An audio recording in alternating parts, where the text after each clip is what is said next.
Ipinagkanulo ng asawa't biyenan, ibebenta ang isa sa kambal kong anak habang ako'y bilanggo sa sarili kong katawan. Pabigat ka lang, bulong ng lalaking pinangakuan ko ng habambuhay. Ngunit sa isang kisap mata, magbabago ang lahat. Hindi ako ang biktima sa kwentong ito. Ako ang magiging bagyo. Sino sa kanila ang unang babagsak sa paghahari-harian na binuo mula sa aking mga abo? Nagsimula ang lahat sa isang tinig. Hindi sa liwanag, hindi sa sakit, kundi sa isang pamilyar na boses na tila kutsilyong humiwa sa namamanhid kong kamalayan. Nakalutang pa ang diwa ko sa isang lugar sa pagitan ng panaginip at ng katotohanan, isang makapal na hamog kung saan walang bigat ang aking mga paa, walang pakiramdam ang aking mga kamay. Mas makakabuti siguro kung hayaan na lang natin siyang mapayapang mamaalam, para hindi na tayo mahirapan. Ang boses ni Darius, ang asawa ko, ang lalaking pinangakuan ko sa harap ng Diyos, sa hirap at ginhawa. Ang mga salita niya ay malinaw, walang bahid ng pag-aalinlangan, at mas malamig pa kaysa sa hanging nanggagaling sa aircon ng silid na ito. Isang puwersang hindi ko maipaliwanag ang humila sa akin mula sa hamog. Biglang nagkaroon ng bigat ang aking katawan. Biglang nagkaroon ng kirot sa aking dibdib. Sinubukan kong imulat ang aking mga mata. Ibuka ang aking bibig. Itaas ang aking kamay para sabihing, Darius, narito ako. Naririnig kita. Ngunit walang sumunod. Walang gumalaw. Ang tanging naganap ay ang pagwawala ng aking puso sa loob ng dibdib ko. Isang mabangis na pagpintig na tila gustong kumawala sa kulungang ito na gawa sa laman at buto. Ang mga alaala ay bumuhos na parang sirang gripo. Ang altar, ang puting bestida, ang kanyang mga pangako. Hindi kita iiwan, bulong niya noon sa aking tainga habang isinusuot ang singsing sa nanginginig kong daliri. Kasinungalingan. Lahat pala ay isang matamis na kasinungalingan. Maya-maya, naramdaman ko ang marang pagbukas ng pinto. Isang anino ang lumapit sa aking higaan. Ang amoy ng mamahaling pabango na hinaluan ng antiseptic na alcohol ay kumalat sa hangin. Si Doña Celestina. Naramdaman ko ang kanyang kamay na suot-suot ang mga gintong singsing na marahang humaplos sa aking buhok. Isang haplos na puno ng pagkukunwari. Anak, nandito lang kami. Sabi niya sa tinig na ginagamit niya tuwing kausap ang mga madre sa parokya. Isang tinig na matamis at puno ng pekeng awa. Ngunit nang bumaling siya kay Darius, ang tamis ay naglaho na parang bula. Ang kanyang bulong ay tila huni ng isang ahas, puno ng kamandag at pagkalkula. Tumawag si Kendra. Naitanong na niya sa bangko. Kailangan lang ng death certificate para ma-release ang insurance. Iyon ang ikalawang sampal. Mas malakas, mas nakapaninira. Hindi lang pala nila ako gustong pabayaan. Pinaplano na nila ang aking kamatayan. Ang buhay ko, ang pag-ibig ko, ang lahat ng sakripisyo ko ay may presyo na pala. Ang halaga ng isang insurance policy. Ang pangalan ni Kendra, isang multo mula sa nakaraan na palagi kong sinusubukang iwaksi sa aking isipan, ay kumpirmasyon ng lahat ng aking mga pinakamasamang takot. Narinig ko ang mahinang pag-aalala sa boses ni Darius. Paano ang mga bata, ma? Doble ang gastos. Mga anak ko, ang kambal ko, ang mga anghel na hindi ko pa man lang nayayakap. Ang sagot ni Celestina ang tuluyang dumurog sa anumang natitira pa sa akin. Huwag kang mag-alala riyan. Mahina niyang sabi na para bang isang sikretong negosyo lang ang pinag-uusapan nila. May kilala akong mag-asawang matagal nang hindi magkaanak. Mayaman, mula sa probinsya, handa silang magbayad ng malaki para sa isa. Isipin mo na lang, tulong na sa kanila, bawas pa sa problema natin. Hindi, hindi, hindi, hindi. Kung kaya ko lang sumigaw, nayanig ko na siguro ang buong gusali ng ospital na ito. Kung kaya ko lang gumalaw, tumayo na ako at ipinagtanggol ang aking mga anak. Ngunit wala. Ang katawan ko ay isang libingan. Ang isip ko ay isang bilanggo na pinipilit panoorin ang pinakakarumal-dumal na krimen. Ang luhang nag-uunahan sa aking mga mata ay hindi na umabot sa aking pisngi. Naramdaman ko ang mainit na agos nito patungo sa aking buhok, sa aking mga tainga, na tila gusto akong lunurin sa sarili kong pighati.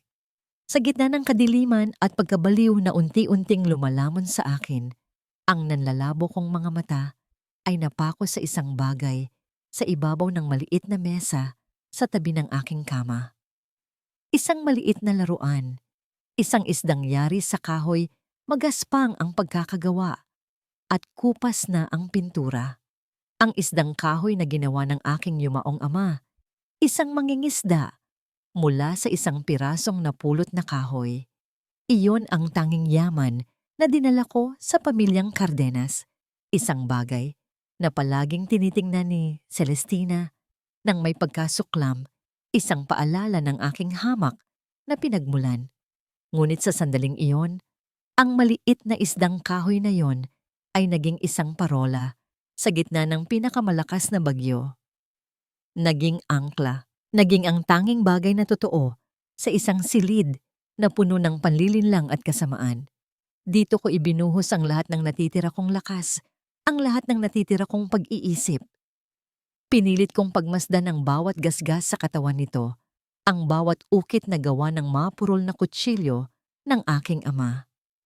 Sa labas ng silid, sa likod ng salamin ng nursery, nakita ko ang dalawang maliliit na incubator, ang mga anak ko, ang buhay ko. At sa katahimikan ng aking pag-iisip, isang sigawang nabuo, isang panata na mas malakas kaysa sa anumang panalangin. Huwag ang mga anak ko, ang isdang kahoy. Iyon ang naging sentro ng aking mabuhay na mundo.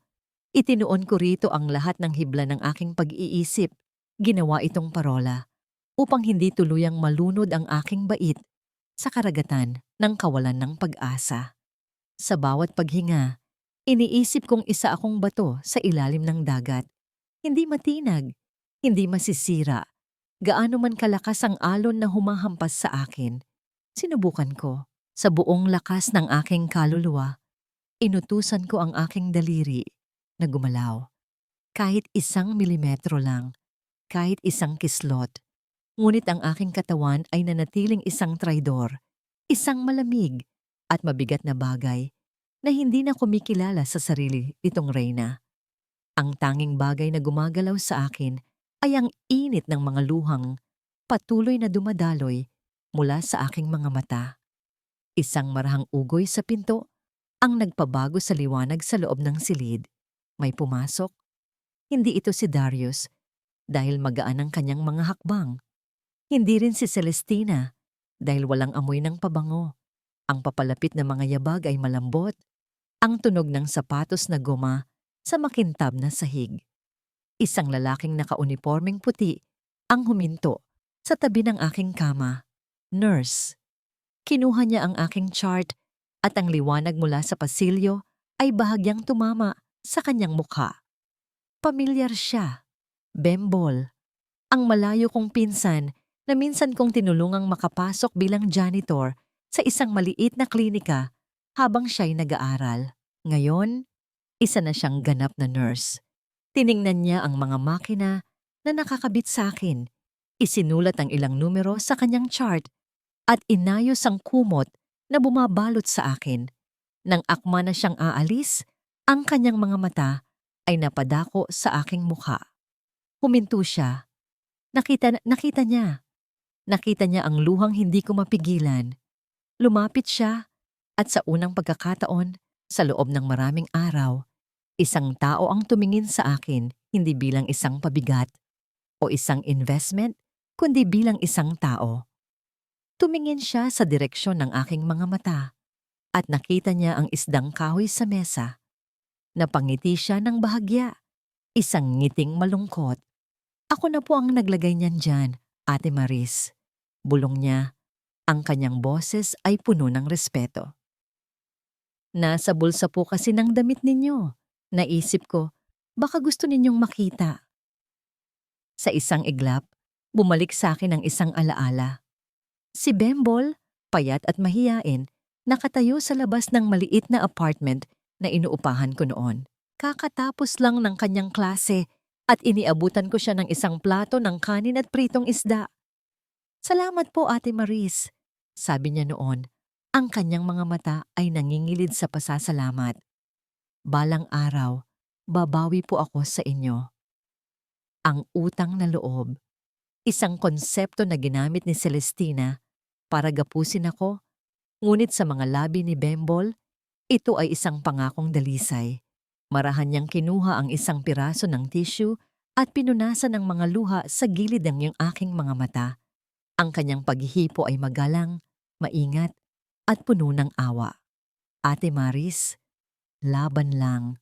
Halos pabulong niyang sabi na para bang isang sikretong ibinabahagi niya sa akin. Nang tumalikod siya para umalis, ang pinto ng aking silid ay hindi pa tuluyang nakasara nang marinig namin ang boses ni Darius sa labas. Kausap ang isa pang nurse sa station. "Pakidagdagan na lang ang sedative ni Mrs." sabi niya sa isang kaswal na tono, para tuloy-tuloy ang pahinga niya. Kawawa naman, baka stressed pa rin. Nakita ko ang pagbabago sa tindig ni Bembol. Ang kanyang mga balikat ay bahagyang tumaas. Ang kanyang mga kamay ay ikinuyom. Ang utos na yon, na sa pandinig ng iba, ay tila nagpapakita ng pag-aalala, ay narinig naming dalawa bilang isang hatol. Gusto ni Darius na manatili akong tulog.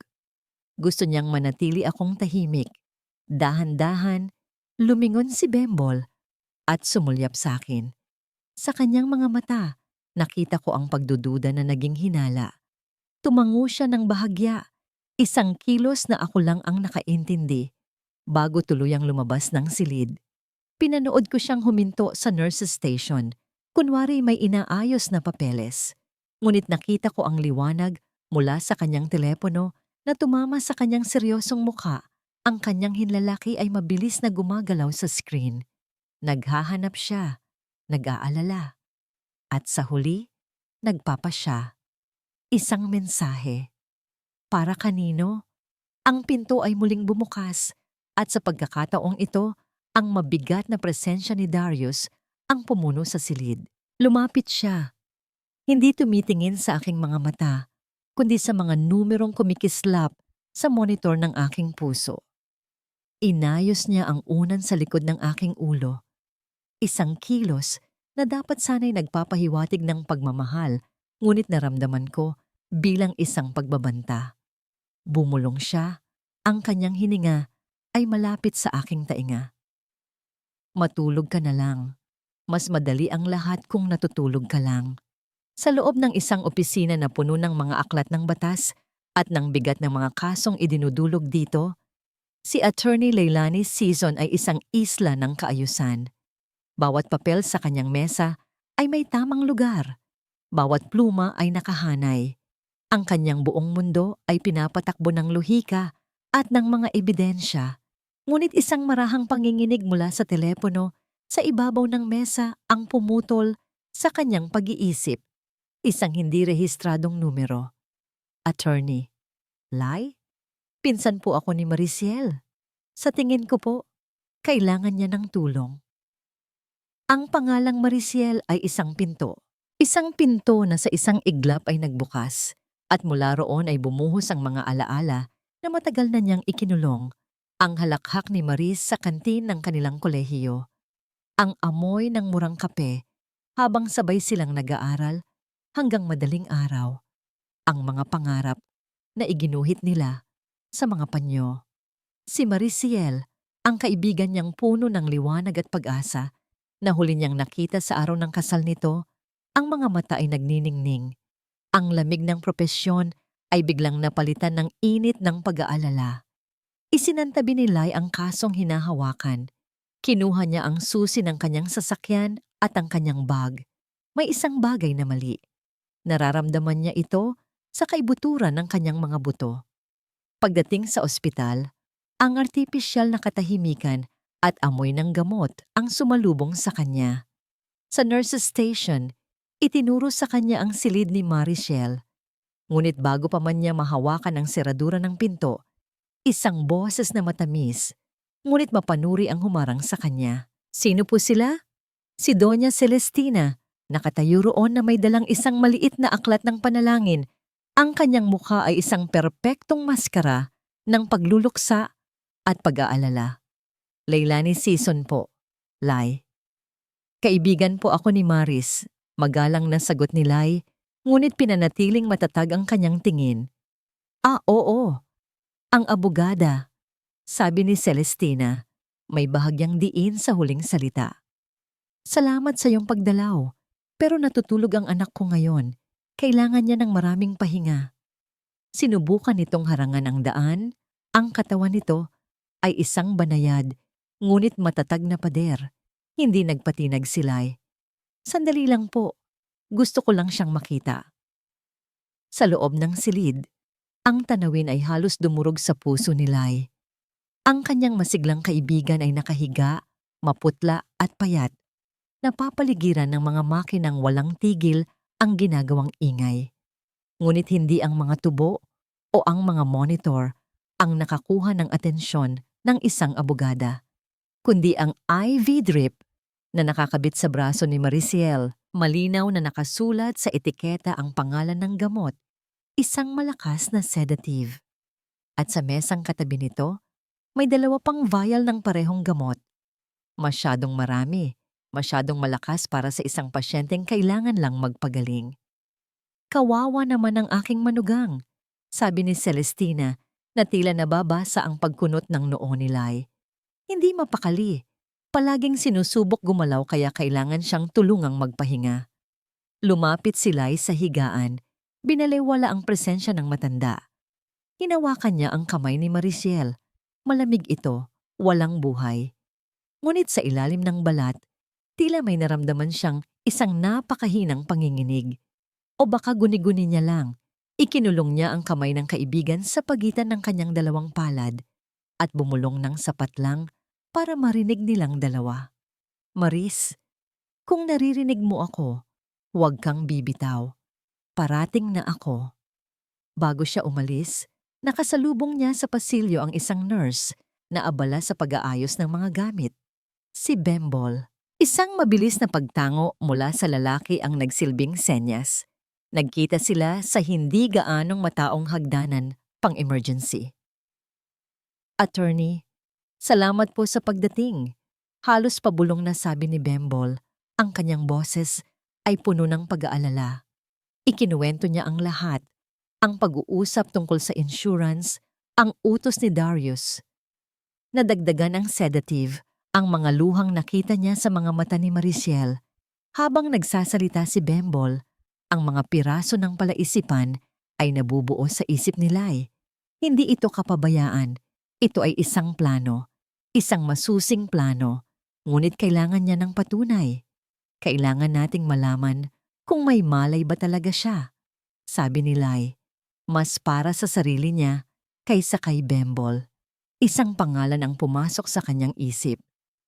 May tatawagan ako. Isang kaibigan. Doktor siya. Maghahanap ako ng paraan para makagawa ng isang independent assessment. Sa kanyang paglabas, nag-aabang si Doña Celestina malapit sa exit. Ang ngiti ay nakapaskil pa rin sa kanyang mga labi. Salamat sa pagdalaw, attorney, sabi niya sa tono na tila nagpapaalala. Pero mas mabuting hayaan na natin siyang magpahinga. Baka mas stress lang siya. Ang mga salitang iyon ay hindi isang payo. Isa iyong pagbabanta. Naramdaman ni Lai ang paglamig ng hangin sa pagitan nila. Tumango lang siya, ngunit sa kanyang isip, isang pangako ang nabuo. Hindi na siya babalik doon bilang isang kaibigan na dumadalaw. Babalik siya bilang isang abogadong handa ng lumaban. 2 araw, 2 araw na parang 2 taon. Sa loob ng 48 oras na yon, ang isdang kahoy ang naging aking kalendaryo.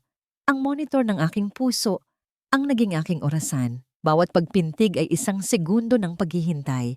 Bawat paglubog ng araw sa labas ng bintana ay isang paalala na papalapit na ang panganib sa aking mga anak.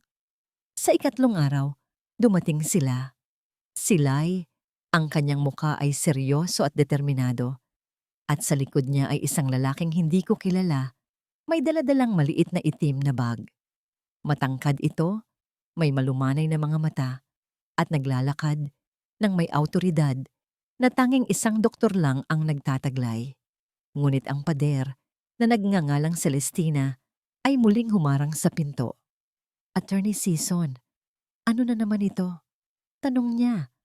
Ang kanyang boses ay hindi na nag-abalang maging matamis. Sinabi ko na sa'yo, kailangan ng aking manugang ng pahinga. Magandang umaga po, Doña Celestina. Bati ni Lai. Ang kanyang boses ay kalmado at profesional. Ito po si Dr. Santino Arguelles. Isa po siyang neurologist. Nirekomenda siya ng punong ospital para sa isang routine consultation bilang bahagi ng protocol para sa mga pasyenteng nagkaroon ng post-eclampsia. Karapatan po ito ni Marichelle bilang pasyente. Ang pagbanggit sa protocol at karapatan ng pasyente ay tila nagpatahimik kay Celestina. Wala siyang nagawa kundi tumabi, ngunit ang kanyang mga mata ay matalim na nakamasid sa bawat galaw nila. Isang bantay na naghihinala. Pumasok sila sa silid. Ang hangin ay tila huminto sa pag-ikot. Isinara ni Lai ang pinto na nag-iwan kay Celestina sa labas at ibinaba ang blinds ng bintana na nagbigay sa amin ng kaunting pribadong espasyo. Lumapit si Dr. Arguelles sa akin. Mrs. Cardenas, sabi niya sa isang mahinahon at magalang na boses. Ako po si Dr. Santino. Narito po kami para tingnan ang inyong kalagayan. Hindi ko po kayo sasaktan. Kinuha niya ang isang maliit na ilaw at sinuri ang aking mga mata. Ginalaw niya ang aking mga braso at binti na nanatiling mabibigat at walang pakiramdam. Pagkatapos ng ilang sandali ng mga karaniwang pagsusuri, tumingin siya kay Lai at bahagyang tumango. Ito na. Lumapit si Lai sa kabilang bahagi ng aking kama, sa lugar kung saan malinaw kong nakikita ang kanyang mukha. Hinawakan niyang muli ang aking kamay. Maris, bulong niya. Ang kanyang boses ay nanginginig ng bahagya. Maris, kaibigan, alam kong naririnig mo kami. Kailangan namin ng kumpirmasyon. Susubukan natin ang isang bagay. Bumaling si Dr. Santino sa akin. Mrs. Cardenas, Marichelle, makinig po kayong mabuti. Kung naiintindihan ninyo ang sinasabi ko, pumikit po kayo ng 2 beses. 2 beses.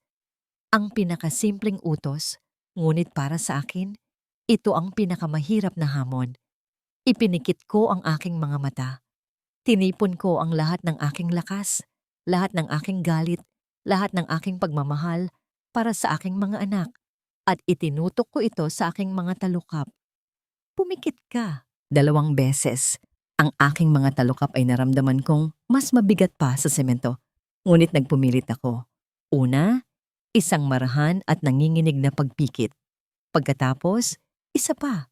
Isang pigil na paghinga ang kumawala sa mga labi ni Lai. Nakita ko ang paglaki ng kanyang mga mata. Si Dr. Santino ay nanatiling profesional, ngunit isang bahagyang pagkamangha ang gumuhit sa kanyang mukha. Okay, pagpapatuloy ng doktor. Magaling.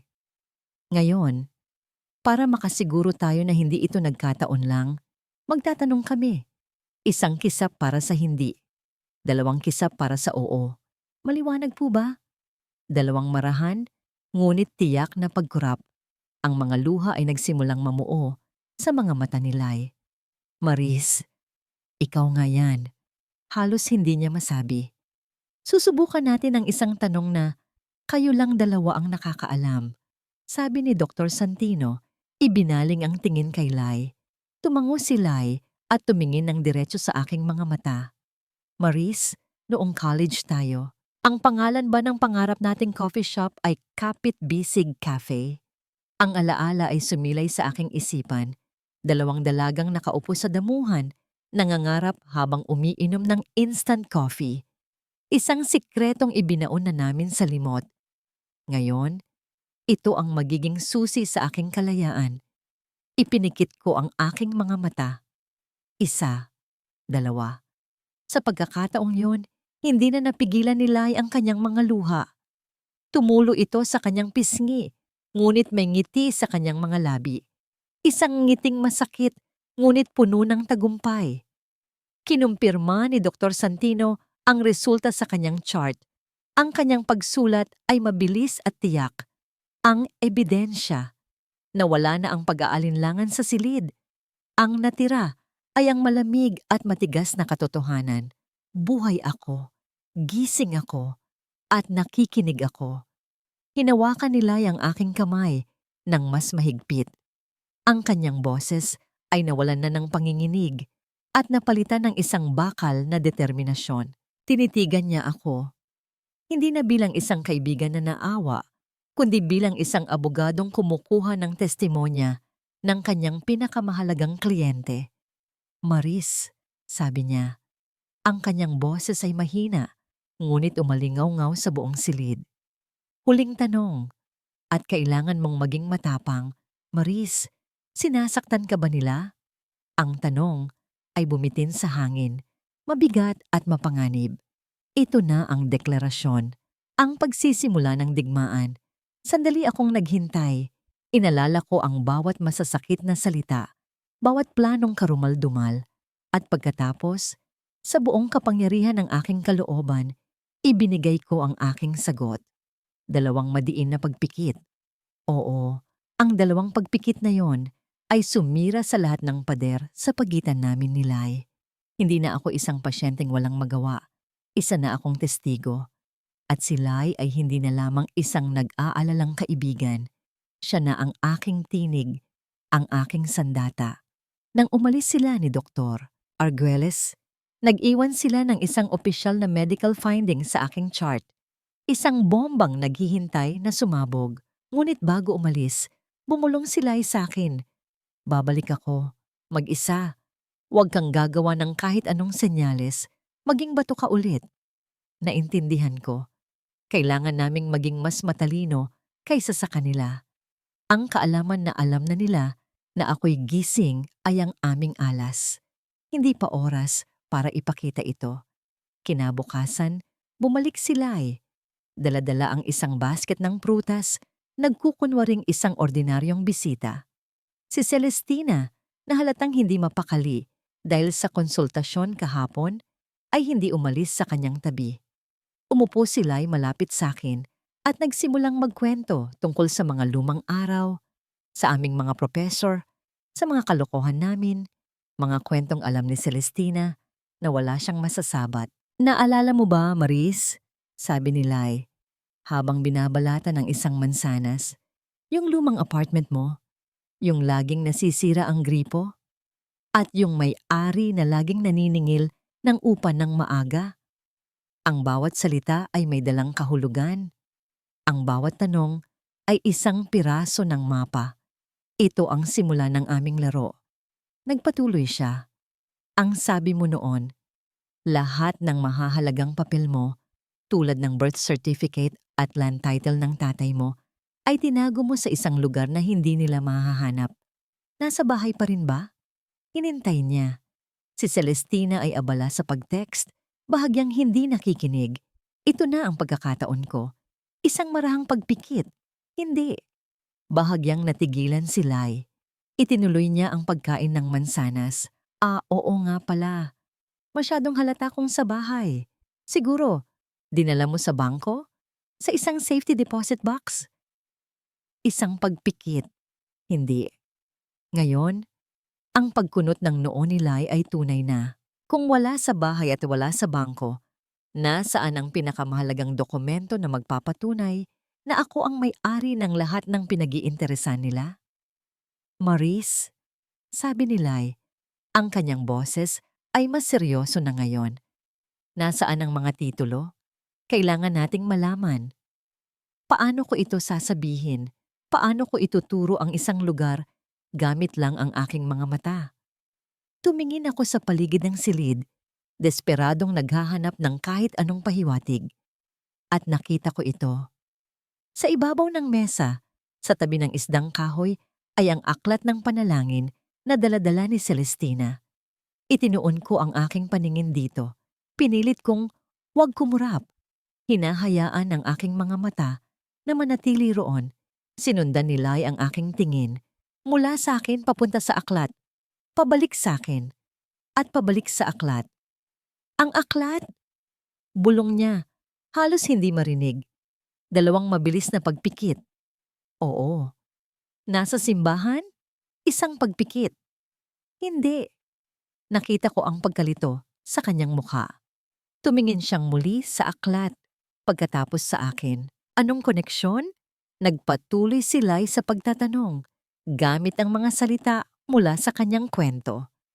Naaalala mo ba si Father Miguel, yung paborito nating pari? Yung laging nagsasabing, nasa kabanalan ng katotohanan? Kabanalan. Katotohanan. Naalala ko, isang lumang kahon ng sapatos, ang pinaglumaang sapatos na ginamit ko sa aking kasal. Sa loob niyon, sa ilalim ng mga lumang liham at larawan, nakatago ang mga dokumento. At ang kahon na yon, itinago ko ito sa lugar na alam kong hinding-hindi hahalongkatin ni Celestina dahil sa pagka-superstisyosa nito, sa ilalim ng lumang altar ng santo na minana ko pa sa aking lola na ngayon ay nasa bodega ng bahay. Ngunit paano ko ito ipaparating? Si Celestina ay tumayo. Tila naiinip na. Attorney, kung tapos ka na, kailangan na ni Mariciel na magpahinga. May prayer meeting pa kami mamayang hapon. Ito na ang huling pagkakataon ko. Tumingin ako kay Lai.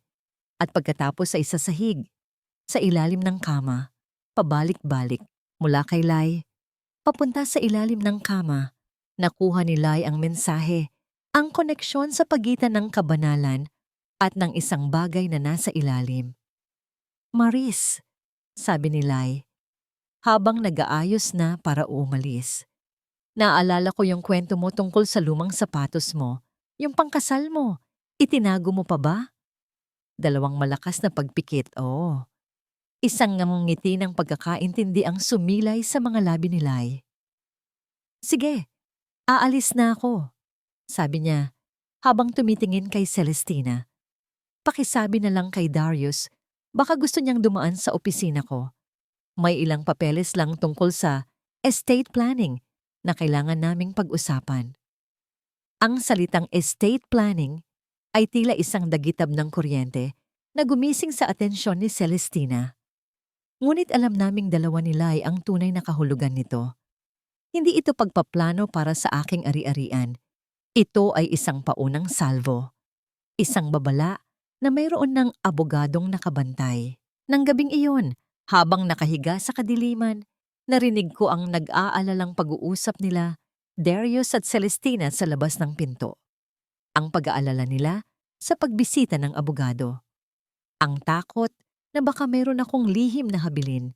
Hindi pa nila alam na ang pinakamalaking lihim ay hindi nakasulat sa papel, kundi kumikislap sa mga mata ng babaeng akala nila ay wala ng buhay. At ang lihim na yon ay dahan-dahan nang gumagawa ng mapa patungo sa kanilang pagbagsak. Ang bawat araw sa loob ng silid na ito ay may sariling amoy. May araw na amoy gamot at takot. May araw na amoy pag-asa, tulad ng araw na dumating si Lai. At may mga araw na tulad ngayon, amoy panlilin lang na hinaluan ng murang pabango. Nagsimula ito nang bumukas ang pinto. Hindi pumasok si Darius na may dalang pagkain o si Bembol para sa kanyang regular na pag-iikot. Ang pumasok ay si Celestina at kasunod niya ang isang babaeng hindi ko kilala, ngunit ang presensya ay kasing ingay ng kanyang damit na may disenyong bulaklak sa matingkad na kulay. Ang kanyang mga alahas ay kumikinang sa bawat galaw at ang kanyang pabango ay matapang at matamis, halos nakakahilo. Isang amoy na gustong sakupin ang buong silid at paalisin ang malinis na simoy ng ospital. Celestina, nandito na ako, sabi ng babae sa boses na sanay maging sentro ng atensyon. Lumapit siya sa aking kama at tiningnan ako mula ulo hanggang paa. Ang kanyang mga mata ay puno ng usisang walang pakundangan na para bang ako'y isang kakaibang bagay na nakadisplay sa isang museo. Sion, dahan-dahan ka lang, baka magising siya, saway ni Celestina, ngunit sa tono na nagpapahiwatig ng pagyayabang. Siya pala si Aling Sion, ang kapitbahay na madalas ikwento ni Celestina, ang kanyang tapat na alagad sa kanilang samahan sa simbahan. Ay Celestina, nakakaawa talaga si Marichelle. Ano? Sabi ni Aling Sion. Ang kanyang dila ay naglalabas ng tunog ng pekeng pakikiramay. Hinawakan niya ang dulo ng aking kumot. Pero ang swerte pa rin niya sa'yo. Biruin mo, isang biyenan na parang tunay na ina. Hindi mo siya pinapabayaan. Kailangan, Sion. Pamilya tayo eh. Sagot ni Celestina. Ang kanyang boses ay nag-uumapaw sa kabanalan. Para na rin sa mga apo ko, sila ang aking lakas. Ang kanilang mga salita ay mga batong ibinabato sa akin. At wala akong kalasag para salagin ang mga ito. Gusto kong sumigaw. Gusto kong sabihin na ang ina na ito ay ang demonyong bumubulong sa tainga ng kanyang anak para ipapatay ako. Ang lakas na sinasabi niya ay ang perang makukuha niya mula sa pagbebenta ng isa sa mga apo niya. Nagpatuloy si Aling Sion sa kanyang litanya ng papuri. Totoo. At itong si Darius, napakasipag na bata. Kahit pagod sa trabaho, diretso dito para bantayan ang asawa. Isang ulirang asawa at ama. Sinasabi ko nga sa mga anak ko, dapat tularan nila si Darius. Ang bawat papuri kay Darius ay isang sampal sa aking mukha. Ang bawat paghanga kay Celestina ay isang karayom na tumutusok sa aking puso. Ipinipinta nila sa hangin ang isang larawang perpekto at banal. At sa larawang iyon, ako ang mantsa. Ako ang pabigat. Ang sirang bahagi na kailangang tanggalin. At pagkatapos, ibinato ni Aling Sion ang pinakamakamandag na ahas sa lahat. Speaking of Darius, nakita ko siya the other day sa mall. Sabi niya sa isang chismis na tono, kasama niya si Kendra, yung business partner ninyo. Naku, napakabait na bata talaga. Palaging nakangiti. Tinutulungan niya sigurong mag-asikaso ng mga papeles nitong si Darius. Alam mo na, para hindi na ma-stress palalo. Naramdaman ko ang pagbilis ng pagtibok ng aking puso. Ang mahinang tunog mula sa monitor sa tabi ko ay tila bahagyang nagbago, ngunit sila, abala sa kanilang pag-uusap, ay hindi ito napansin. She is an angel, really. Pagpapatuloy ni Aling Sion, walang kamalay-malay sa pinsalang idinudulot ng kanyang mga salita. Isang biyaya sa pamilya ninyo sa ganitong panahon ng pagsubok. Isang anghel. O isang ahas na matagal nang nanunuklaw sa aking likuran. Si Kendra, ang babaeng palaging anino sa aming pagsasama, ngayon ay binibigyan ng titulo bilang isang anghel, habang ako, ang legal na asawa, ay nakahigang tila isang bangkay. Si Celestina ay bumuntong hininga, isang buntong hiningang puno ng pagkukunwari. Hey, ganoon talaga ang buhay. Nagpapadala ang Diyos ng mga tutulong sa atin. Nang umalis sila, naiwan sa silid ang amoy ng pabango ni Aling Sion, isang amoy na kumapit sa mga kurtina, sa kumot, sa hangin. Naramdaman ko ang pag-akyat ng isang bagay na mapait sa aking lalamunan. Hindi na lang ito isang pribadong pagtataksil. Isa na itong pampublikong palabas, kung saan ako ang kontrabida sa sarili kong kwento. At habang nakatitig ako sa kisame, isang tanong ang paulit-ulit na umikot sa aking isipan. Isang tanong na mas masakit pa sa lahat ng karayom na itinurok sa aking balat. Paano nila nagagawang ngumiti habang dahan-dahan nila akong inililibing ng buhay? Nagsimula ang lahat sa isang text message na nabasa ko sa pamamagitan ng mga mata ni Bembol na ipinakita niya sa akin saglit ng walang nakatingin. Galing kay Lai.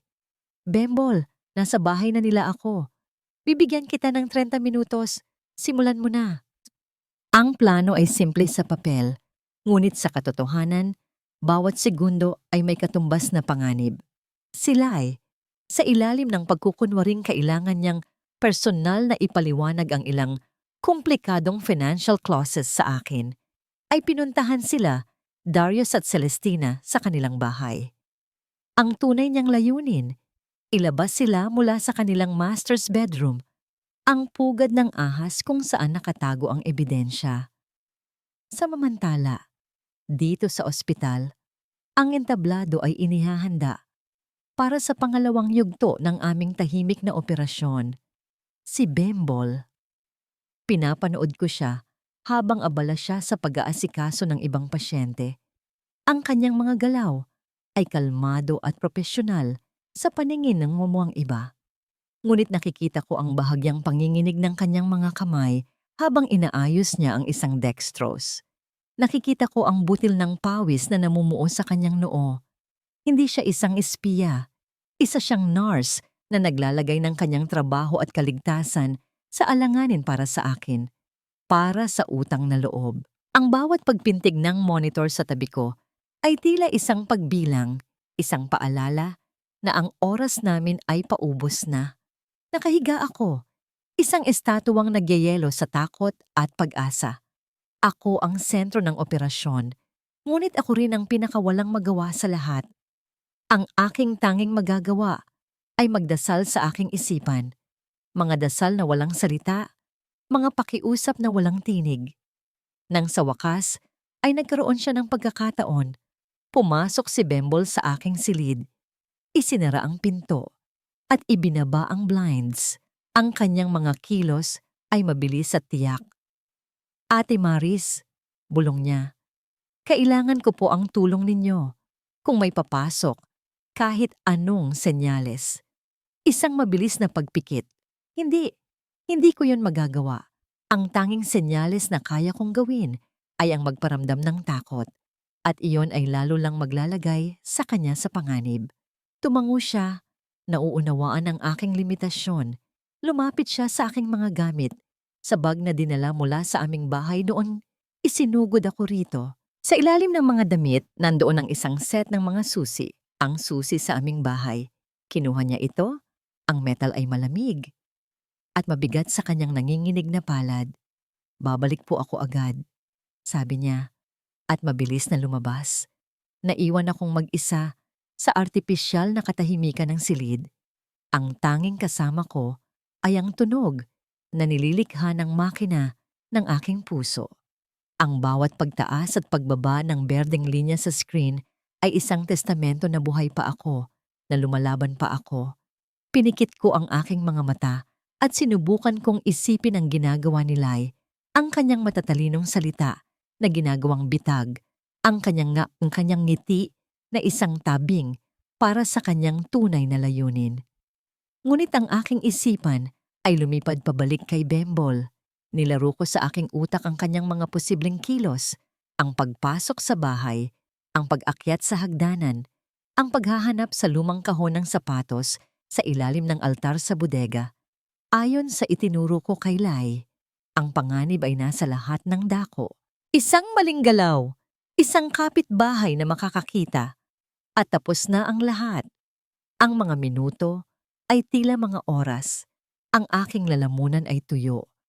Ang aking puso ay tila isang kabayong nagwawala sa aking dibdib. At pagkatapos, bumukas ang pinto. Si Bembol, nakabalik siya. Ang kanyang muka ay maputla, ngunit sa kanyang mga mata ay may kislap ng tagumpay.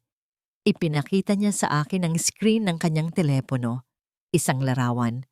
Ang larawan ng isang maliit na itim na kwaderno nakabukas sa isang pahinang puno ng mga pangalan at mga numero na may katabing salitang talo. Ang ebidensya, ngunit ang kislap sa kanyang mga mata ay biglang napalitan ng lagim. Mula sa pasilyo, narinig namin ito. Ang papalapit na mga yabag ni Darius, mabibigat at tiyak. Pabalik siya. Mas maaga kaysa sa inaasahan. Nataranta si Bembol. Wala siyang oras para itago ang telepono sa kanyang bulsa. Walang oras para lumabas. Sa isang iglap ng desperasyon, gumawa siya ng isang desisyon. Mabilis siyang lumapit sa akin. Marahang itinaas ang aking ulo at isinilid ang malamig at manipis na telepono sa ilalim ng aking unan.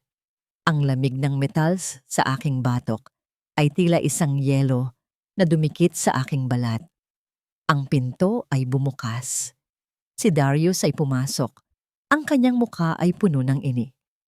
Naiwan ko ang wallet ko, sabi niya sa hangin, hindi tumitingin sa amin. Habang kinakapan niya ang kanyang bulsa, ang aking buong mundo ay umikot lamang sa bagay na nakatago sa ilalim ng aking ulo, ang ebidensyang magpapalaya sa akin na ngayon ay ilang pulgada na lang ang layo mula sa kamay ng kaaway. Ang bawat hibla ng aking kalamnan na hindi gumagalaw ay sumisigaw.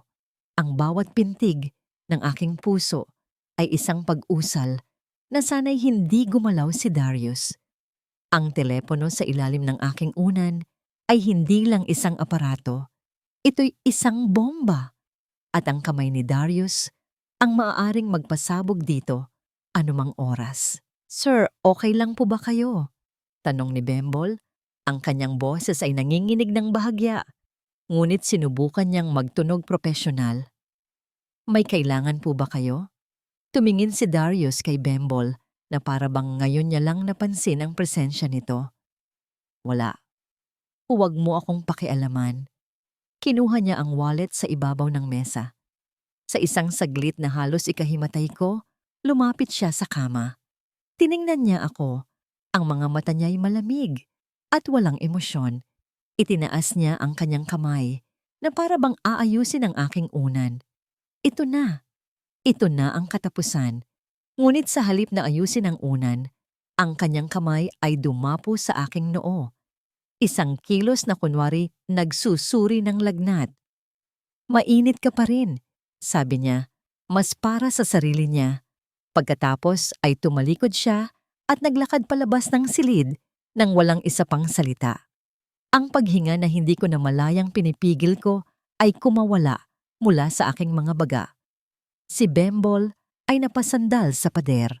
Ang kanyang mukha ay basang-basa ng pawis. Nang masiguro niyang ligtas na, mabilis niyang kinuha ang telepono mula sa ilalim ng aking unan at itinago ito ng maayos sa kanyang bulsa. "Ate," bulong niya, "hindi ko na ito uulitin. Masyadong delikado. Isang pagpikit."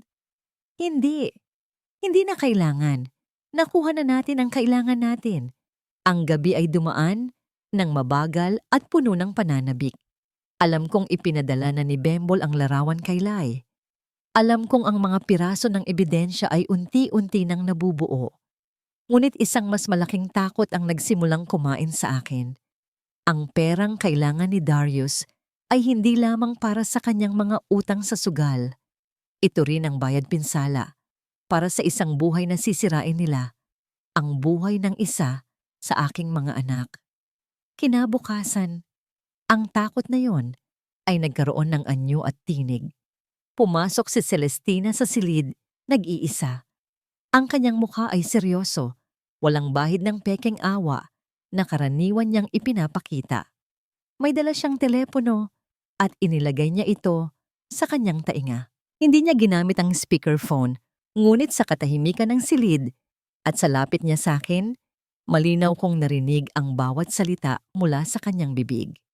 "Hello? Opo, ako nga po ito." Panimula niya, ang kanyang boses ay tila pang negosyo. "Yes, napag-usapan na po namin ng anak ko. Desidido na po kami." Isang sandaling katahimikan, nakikinig siya sa kabilang linya. Tungkol sa arrangement, pagpapatuloy niya, bahagyang ibinaba ang kanyang boses. "Gusto lang naming siguraduhin na ang lahat ay maayos at discreet, alam niyo na." Muli, isang paghinto. "Opo, healthy po. Parehong malusog. In fact, mas malakas po ang batang lalaki," sabi niya, at ang bawat salita ay tila isang suntok sa aking sikmura. Pinagpipilian nila ang aking mga anak na parang mga hayop sa isang palengke. "Okay. So malinaw na po ang usapan ha? Sa parking lot ng simbahan, Pagkatapos ng misa sa linggo, sa gabi, para walang masyadong tao, dadalhin namin ang item at kayo na ang bahala sa cash as agreed. Item. Iyon ang tawag niya sa aking anak. Isang bagay, isang produkto. Huwag po kayong mag-alala. Ang mga papeles aayusin na po namin. May abogado na pong gumagalaw para mapabilis ang adoption process. Lalabas po na legal ang lahat. Isang ngisi ang gumuhit sa kanyang mga labi. Magaling ang aming mga koneksyon. Ibinaba niya ang telepono. Sa isang sandali, tumingin siya sa akin, sa aking mga matang nakabukas at nakatitig sa kawalan. Ngunit wala siyang nakita. O baka naman, ayaw niyang may makita. Para sa kanya, ako'y isang piraso na lamang ng muebles sa silid na ito. Lumabas siya. Iniwan akong mag-isa, kasama ang karumal-dumal na katotohanang aking narinig. Mayroon na silang petsa, mayroon na silang lokasyon, mayroon na silang presyo para sa kaluluwa ng aking anak. Linggo. 2 araw mula ngayon. Ang orasan sa aking isipan ay nagsimulang tumakbo ng mas mabilis. Hindi na sa pagbilang ng mga segundo ng paghihintay, kundi sa pagbilang ng mga huling sandali bago ang isang trahedyang hindi ko kayang pigilan. Tumingin ako sa isdang kahoy, ang aking tanging kakampi. At sa kauna-unahang pagkakataon, hindi na ito simbolo ng pag-asa, kundi isang tahimik na saksi sa isang krimeng malapit ng maganap. Sabado, ang araw bago ang katapusan ng mundo. Buong araw, ang aking silid ay naging isang entablado para sa isang dula-dulaan ng kabanalan. Maagang dumating si Celestina, hindi nag-iisa. Kasama niya ang ilang miyembro ng kanilang prayer group, mga babaeng katulad niya na ang mga rosaryo ay kasingkinang ng tsismis sa kanilang mga dila. Dala nila ay mga bulaklak, mga prutas, at isang mabigat na aura ng pagkukunwari. Nandito kami, Hija, para ipagdasal ang iyong mabilis na paggaling, sabi ng isa sa kanila, habang inaayos ang mga bulaklak sa florera. Ang amoy ng mga bulaklak ay humalo sa amoy ng gamot, lumilikha ng isang matamis, ngunit nakakasukang halimuyak. Manalig ka lang sa Diyos, Mariciel.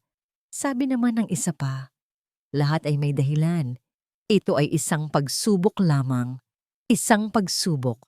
Kung alam lang nila na ang tunay na pagsubok ay ang hindi pagsabog sa galit habang pinapakinggan ang kanilang mga walang kwentang salita.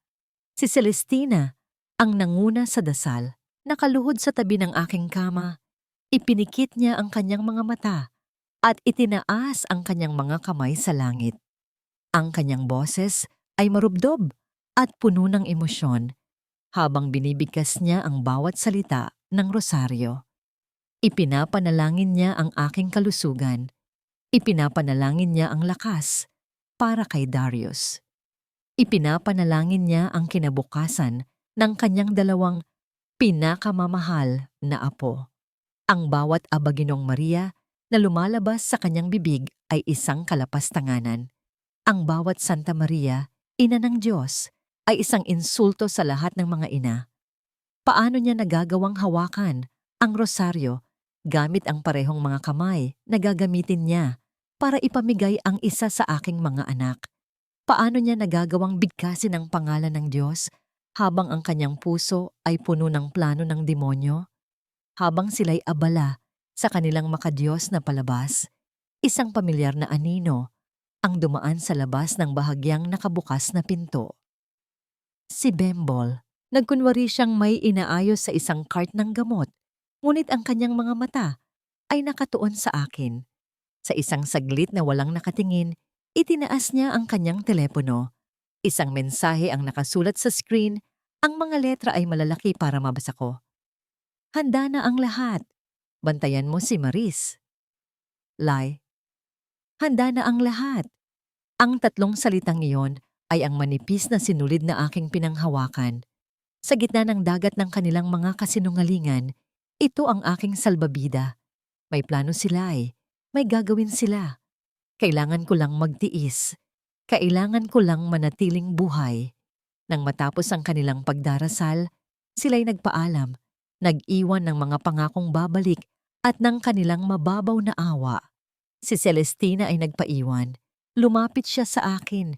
Ang kanyang mukha ay pagod, ngunit may ngiti ng kasiyahan na para bang isang artista na matagumpay na nagampanan ang kanyang papel. Narinig mo ba yon, Mariciel? Bulong niya. Maraming nagmamahal sa'yo. Maraming nagdarasal para sa'yo. Inayos niya ang kumot sa aking dibdib. Ang kanyang paghipo ay magaan at halos hindi maramdaman. Kaya magpagaling ka na, ha? Para sa mga bata, kailangan ka nila. Tumingin siya sa bintana, sa papalubog na araw. Bukas Linggo, isang napaka-espesyal na araw, isang araw ng bagong simula. Ang kanyang mga salita ay puno ng dobleng kahulugan, isang patalim na nakatago sa ilalim ng isang seda. Isang bagong simula para kanino? Para sa pamilyang bibili sa aking anak? Para sa kanila na malulutas na ang problemang pinansyal? Nang gabing iyon, hindi ako natulog. Hindi ko ipinikit ang aking mga mata. Bawat tunog sa pasilyo, bawat anino sa dingding, ay nagdulot ng matinding kaba sa aking dibdib. Ito na ang huling gabi na buo ang aking mga anak. Ang huling gabi bago ang paghuhukom. Pinagmasdan ko ang isdang kahoy sa ilalim ng liwanag ng buwan na tumatagos sa bintana. Ito ay hindi na lamang isang laruan. Ito ang naging anyo ng aking huling panalangin. Isang panalangin walang tinig. Isang pagsamong walang salita. Ipinadala sa kadiliman ng gabi. Umaasang may makikinig. Ang gabi ay malalim at walang bituin. Ang hangin na pumapasok sa bintana ng silid ay malamig. Ngunit hindi kasinlamig ng yelo na bumabalot sa aking puso. Alam ko, ngayong gabi, ito ang gabi. Sa isip ko, nilakbay ko ang daan na kanilang tinatahak. Nakikita ko si Darius, ang kanyang mga kamay ay mahigpit na nakakapit sa manibela. Ang kanyang mga buto ay nakikita sa ibabaw ng balat. Nakikita ko si Celestina sa tabi niya. Tuwid ang likod. Ang kanyang mukha ay isang maskara ng determinasyon. Yakap-yakap ang isang baby carrier na para bang ito ang pinakamahalagang tropeo sa buong mundo. Sa loob ng carrier na yon, mahimbing na natutulog ang isa sa aking mga anghel. Walang kamalay-malay na ang kanyang ina ay isang bilanggo at ang kanyang ama at lola, ang kanyang mga berdugo. Ma, sigurado ba tayo dito? Halos pabulong na tanong ni Darius. Ang kanyang boses ay basag. Huwag kang duwag, Darius, sagot ni Celestina. Ang kanyang tingin ay nakatuon sa daan. Ito na ang solusyon sa lahat ng problema natin. Isang bagong simula. Isipin mo na lang ang perang makukuha natin. Pera. Palaging pera. Ang halaga ng isang pamilya. Ang presyo ng isang kaluluwa. Lahat ay nasusukat sa pera. Ang paradahan ng simbahan ay halos walang tao. Isang malawak na espasyo ng semento na naliligo sa maputlang dilaw na ilaw mula sa iisang poste. Ang malaking anino ng simbahan ay tila isang higanteng hukom na tahimik na nagmamasid mula sa itaas. Ipinark nila ang kotse sa pinakamadilim na sulok, malayo sa anumang posibleng makakita. Pinatay ni Darius ang makina. Sa loob ng ilang sandali, tanging ang kanilang mabibigat na paghinga ang maririnig sa loob ng sasakyan. Naghihintay sila. Bawat segundong lumilipas ay isang pagkirot sa aking dibdib. Maya-maya, isang pares ng mga ilaw ang lumitaw mula sa kabilang dulo ng paradahan. Isang itim na van, dahan-dahang gumapang palapit sa kanila. Huminto ito ilang talampakan ng layo. Ang mga ilaw nito ay namatay at muling bumalik ang dilim. Bumukas ang pinto ng van. 2 anino ang lumabas. Isang lalaki at isang babae, ang kanilang mga muka ay hindi makita sa kadiliman. Bumaba si Celestina sa kotse, bitbit ang baby carrier. Si Darius ay sumunod. Ang kanyang mga galaw ay alanganin na para bang gusto niyang tumakbo palayo. Kayo na ba? Tanong ni Celestina. Ang kanyang boses ay sinusubukang maging matatag. Tumango ang babae.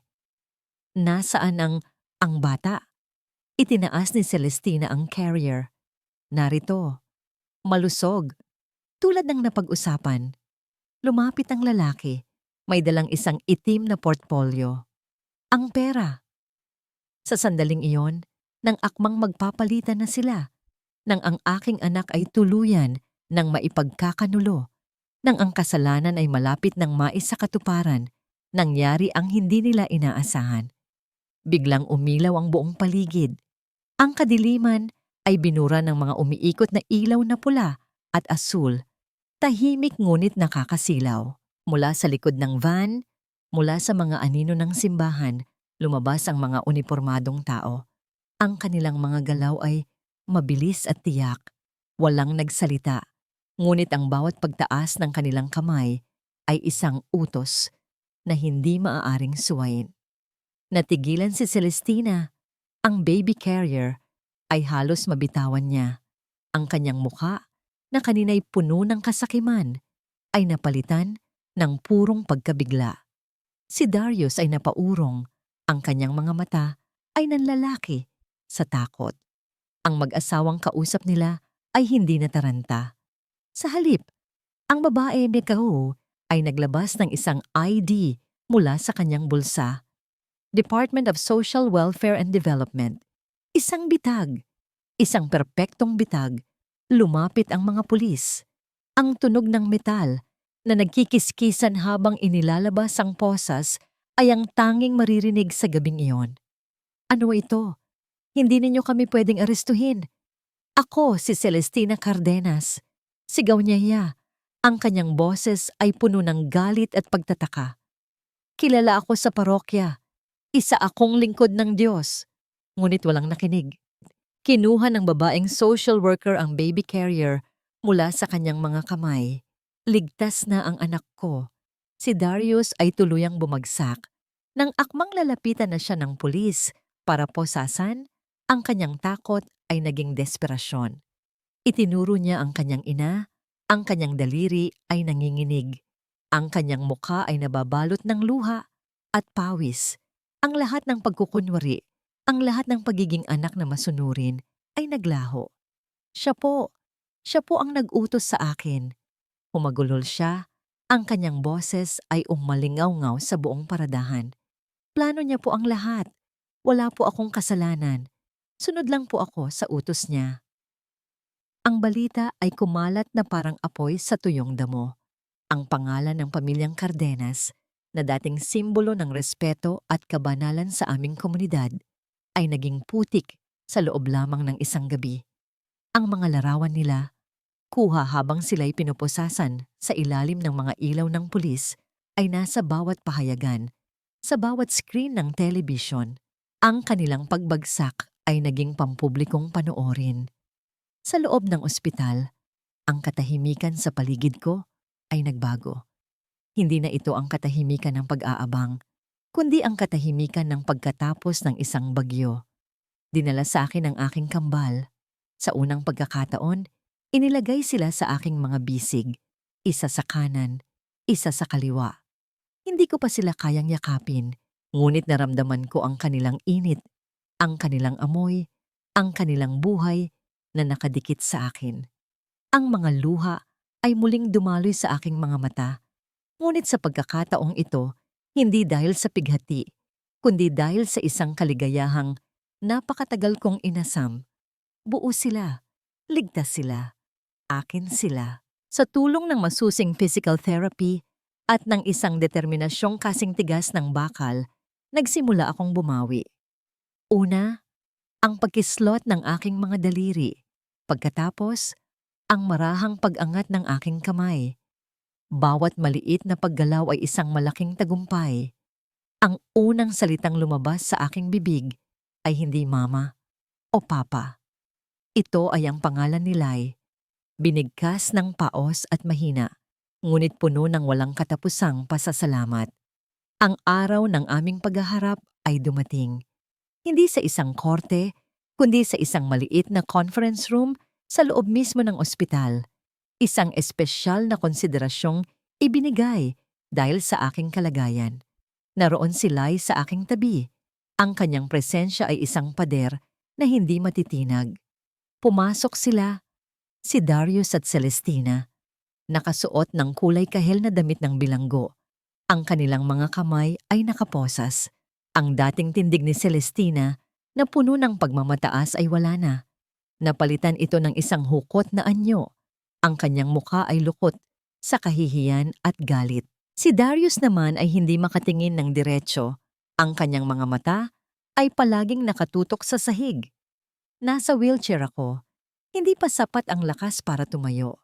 Ngunit sa sandaling iyon, mas matatag ako kaysa sa kanila. Si Celestina ang unang nagsalita. Ang kanyang boses ay isang halo ng pagsusumamo at pagbabanta. Mariciel, anak, patawarin mo kami. Nagkamali lang kami ng desisyon. Para rin naman ito sa pamilya. Ang kanyang mga salita ay tila mga tuyong dahon na walang bigat, walang katotohanan. Bago pa niya maituloy ang kanyang kasinungalingan, isang salita ang kumawala sa aking lalamunan. Mahina, ngunit sapat na para putulin ang hangin sa pagitan namin. Tumigil na po kayo. Ang boses ko. Narinig ko ang sarili kong boses, paos, magaspang, ngunit akin. Sa isang iglap, ang buong silid ay nabalot ng katahimikan. Maging sila'y ay tila nagulat. Itinuon ko ang lahat ng aking lakas para itaas ang aking ulo at harapin si Celestina, mata sa mata. Ang babaeng kinatakutan ko, ang babaeng sinubukan kong paglingkuran ng buong puso, ngayon ay isa na lamang bilanggo sa aking harapan. Mama, sabi ko, at ang salitang iyon ay nagdala ng pait. Sa bawat umaga na ipinagluto ko kayo ng almusal bago ako pumasok sa eskwela. Sa bawat sahod ko na inilaan ko para sa mga gamot ninyo. Sa bawat damit ninyo na nilabhan ko gamit ang sarili kong mga kamay hanggang sa kumapal ang mga kalyo ko. Ganito na lang po ba talaga ako kahamaak sa paningin ninyo? Isang bagay na may presyo, isang problemang kailangang alisin. Walang sagot. Ang maskara ng kabanalan sa kanyang muka ay unti-unting nabitak. Nakita ko ang panginginig ng kanyang mga labi, hindi dahil sa pagsisisi, kundi dahil sa kahihiyan, ang hiya. Iyon ang aking sandata. Dahan-dahan kong ibinaling ang aking ulo, isang kilos na nagdulot ng kirot sa aking leeg, ngunit kinailangan kong gawin. Hinarap ko ang lalaking ni minsan ay hindi nagtangkang salubungin ang aking mga mata. At ikaw, Darius, sabi ko, ang aking boses ay bahagyang lumakas. Napakislot siya na para bang napaso. Tumingin ka sa akin. Dahan-dahan, nanginginig. Itinaas niya ang kanyang paningin.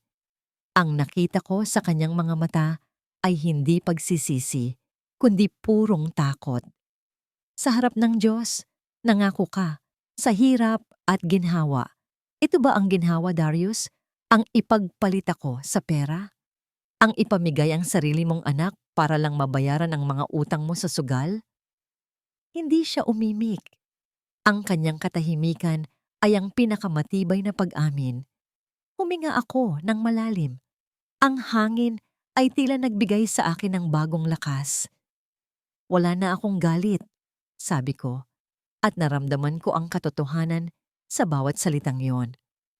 Wala na rin akong awa. Simula ngayon, wala na kayong pamilya sa akin. Ang pamilya ko ay ang 2 anak ko at poprotektahan ko sila mula sa inyo kahit anong mangyari. Sa mga huling salitang yon, ang huling hibla ng pagpipigil ni Celestina ay bumigay. Ang kanyang muka ay gumuho. Humagulhol siya. Isang ingay na hindi galing sa pighati, kundi sa sukdulang kahihiyan. Ang kanyang perpektong mundo, ang kanyang reputasyon, ang kanyang pagiging kardenas ay gumuho sa kanyang harapan.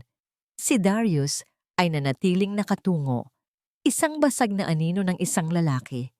Sumenyas ako kay Lai. Naintindihan niya. Dahan-dahan niyang itinulak ang aking wheelchair, papalayo sa kanila. Hindi ako lumingon. Hindi ko na kailangang makita ang kanilang pagkawasak. Habang papalabas kami ng silid, ang aking mga mata ay nakatuon sa bintana sa dulo ng pasilyo. Sa labas, ang araw ay sumisikat. Ang liwanag nito ay ginintuan at puno ng pangako. Ang pagsikat ng araw, ito na ang simula. Pagkatapos ng bagyo, dumating ang isang kakaibang katahimikan. Ang silid na dating bilangguan ko ay naging santuwaryo. Ang mga makinang umugong sa tabi ko ay isa-isang tinanggal at ang kanilang mga mekanikal na tunog ay napalitan ng pinakamagandang musika sa buong mundo. Ang marahan at sabay na paghinga ng aking kambal. Ang mga araw ay lumipas sa isang malambot na ulap ng pagpapagaling. Bawat pag-angat ko ng kutsara, papunta sa aking bibig. Bawat pagsubok na ibaluktot ang aking mga daliri sa paa. Bawat paghaplos sa malambot na pisngi ng aking mga anak. Lahat ay isang maliit na milagro. Ang aking katawan, na minsan kong isinumpa dahil sa pagtataksil nito, ay dahan-dahan kong natutunang mahalin muli. Ito'y isang katawan na lumaban, isang katawan na nanalo. Isang hapon, dumating si Lai, hindi na may dalang mga legal na dokumento, kundi isang kahon ng paborito kong ensaymada. Umupo siya sa tabi ko, at sa loob ng ilang sandali, kami dalawang magkaibigan lamang, pinapanood ang mahimbing na pagtulog ng mga sanggol. Tapos na, Maris, sabi niya sa isang mahinang boses, ngunit ang kanyang mga salita ay may bigat ng isang pinal na hatol. Guilty. Pareho sila. Walang piyansa para sa mga kasong ibinintang sa kanila. At ang pinakamahalaga sa lahat, huminto siya at tumingin sa akin. Ang kanyang mga mata ay nagniningning. The court granted you sole and absolute custody of the twins. Sa'yo lang sila. Walang habol. Hindi ako nagsalita. Wala akong mahanap na salita. Sa halip, isang luha ang tumulo mula sa aking mata. Isang butil ng luhang naglalaman ng lahat ng sakit, lahat ng takot, at ngayon, lahat ng pasasalamat.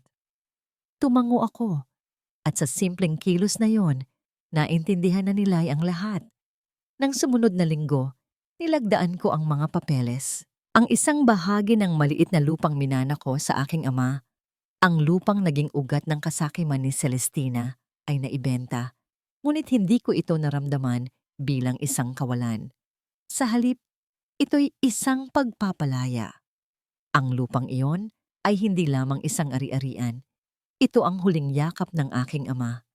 At ngayon, gagamitin ko ang yakap na yon para bumuo ng isang ligtas na mundo para sa kanyang mga apo.